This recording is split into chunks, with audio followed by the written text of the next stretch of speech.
tik pred dogodkom, ki se bo zgodil kmalu.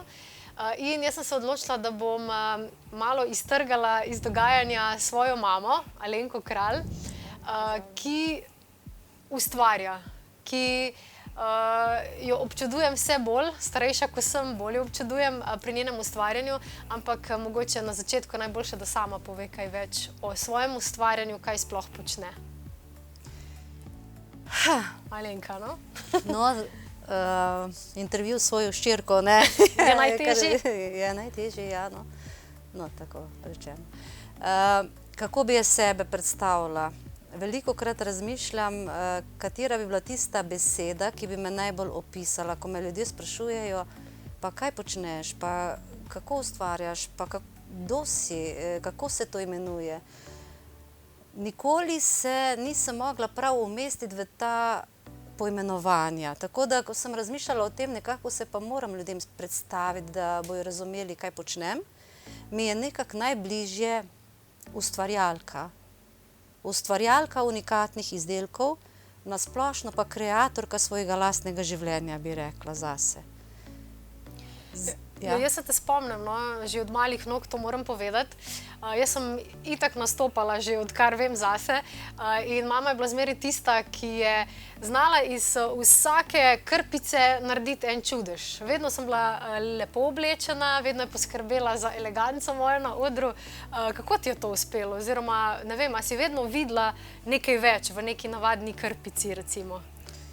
Ja, mogoče je to tista moj talent, ki me spremlja že vse življenje, da v vsaki stvari vidim nek potencial, se pravi, v neuporabnem vidim uporabnost. Gnale so me te raziskovanja, malo drugačnega pristopa k ustvarjanju, k kreacijam. To je bilo v meni. V bistvu ta umetniška duša se je našla v ustvarjalnosti oblačil, med drugim. Ampak zadnja leta zelo poudarjaš pomen ponovne uporabe oblačil.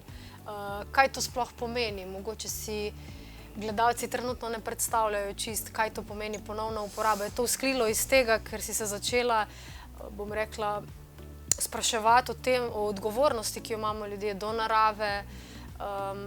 Kaj je bil povod, da si začela ustvarjati na tak način, s ponovno uporabo? V bistvu, ko pogledam nazaj, je to poimenovanje ponovne uporabe nastalo v današnjem času. Ta ponovna uporaba, tako rekoč, je bila v meni, kot sem že prej omenila, skozi celo življenje. Moj način delovanja je bil na ta način. Zdaj to poimenujejo ponovna uporaba, ne.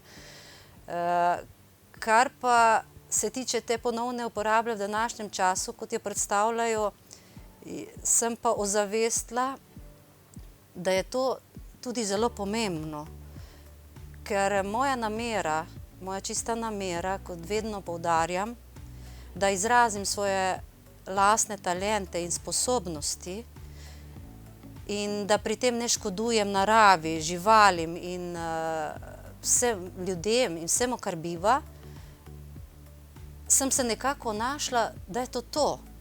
Da je tam način mojega ustvarjanja ravno to, da s to namero udejanjim svoje namere.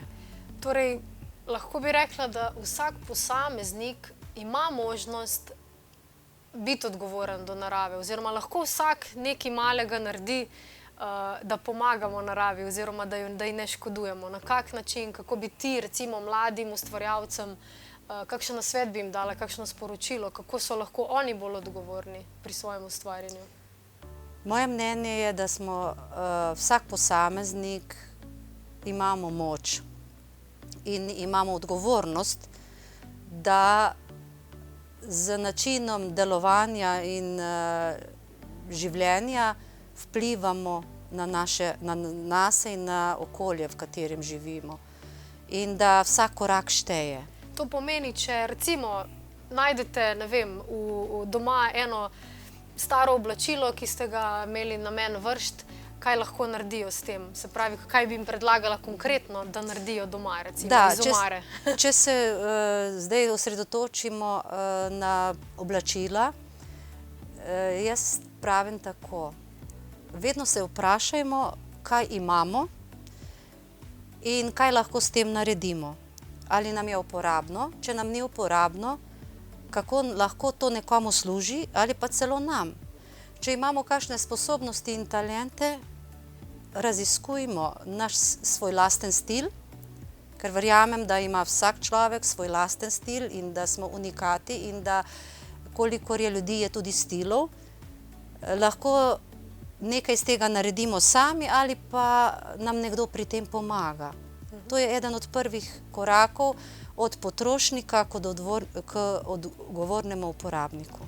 Super, Alenka, hvala ti. Zdaj pa mislim, da se nam že malo mudi na dogodek, si pripravljena, tam bo Alenka tudi predstavila svoje unikate Ariela oziroma svojo filozofijo, svoj način delovanja. Si ti pripravljena? Seveda sem, v kratkem. Imaš tremo? Ne, ker stojim za tem, kar počnem in želim tudi to posredovati mladim ljudem okrog.